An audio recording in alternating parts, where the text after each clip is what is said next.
process of getting your real estate license and wondering what to do once you pass your exam?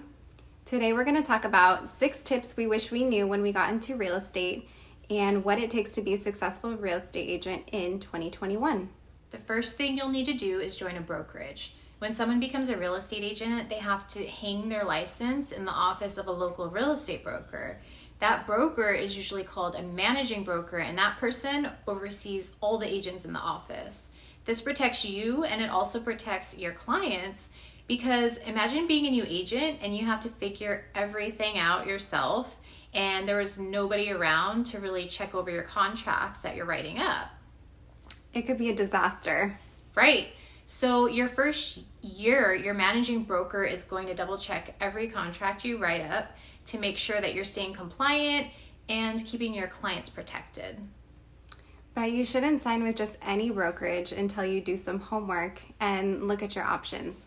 Brokers are usually very different in structure, in the way that they operate, the way that they train, and so on.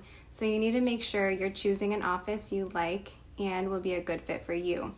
Something to consider would be that they have a solid reputation, a good training program, and just the all-around vibe that you're wanting to go in.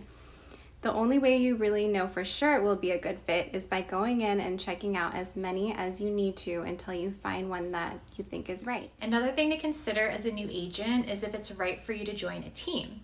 As a new agent, joining a team can have a lot of benefits. For one, it'll put you in a position to avoid making mistakes that most new agents make. Yes, for instance, misspeaking in negotiations, mispricing a home, not knowing what contingencies to put in contracts, and there is just so much more.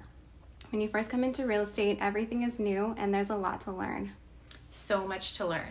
When I started, I didn't join a team, and yeah, I had a lot of people who I could ask for help, but I felt very alone, and I'm very independent, so I don't like to ask for help all the time and just felt like I had to figure it out on my own. So partnering up with Michaela has been great for me because we work well together, we trust and respect each other, and I think every team dynamic has to have those things, right? Right. It's difficult to get started in real estate, so surrounding yourself with a group of people with common goals can be comforting, but everyone is different. If you don't work well in groups, then maybe joining a team isn't a good idea for you. By the way, if you're liking this video, help us out by hitting the like button, and if you learn anything from this video, feel free to subscribe so you don't miss out on any future videos. Another tip we have for you starting out is to build an online presence. With everything that's going on in the world right now, people have changed the way that they look for real estate. And if you don't develop an online presence, you're going to miss out on business. And it shouldn't be your only method of finding clients, but it'll be a great way to showcase yourself as a real estate agent expert in your warm market without you calling them on the phone every month to remind them that you do real estate. Yeah, and don't just try to sell, post educational content and be a helpful resource for people. We like to use Instagram Reels to educate, but also entertain at the same time.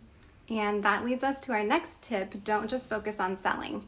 Some people already have this idea in their head that real estate agents are just pushy and salesy, and our approach is to build a connection and friendships with people rather than pushing business cards in everyone's face, because that can be a major turnoff for people that are meeting you for the first time. Now, that leads us to how are you going to generate business?